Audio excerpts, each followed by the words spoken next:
I grew up in a denomination where this is all that I was fed. Pre-tribulation rapture, pre-tribulation rapture.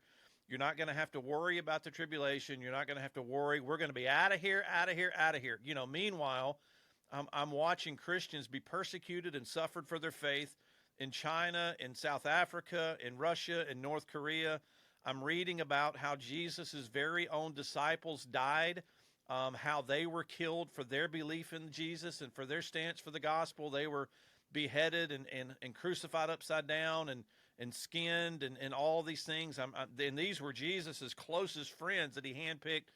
And I'm watching and listening about Christians in other countries having boiling water poured down their throats for speaking the name of Jesus. But over here in the Western church, hey, no, not us. No. Jesus is not going to have us go through any type of pain or suffering or trials or tribulation. Never mind, those who endure to the end will be saved. That doesn't mean what you see what I'm saying? And so, I grew up in that culture. I grew up in the pre-tribulation rapture culture, and anybody that suggested anything other than that, just right out of the gate, was a heretic to me. You're a liar. That's heresy. You're a false teacher. But as I started to grow and mature in the faith, and I started to examine for myself, not what my father said, not what my church said, but when I started examining for myself what the scriptures say, I started to see something different.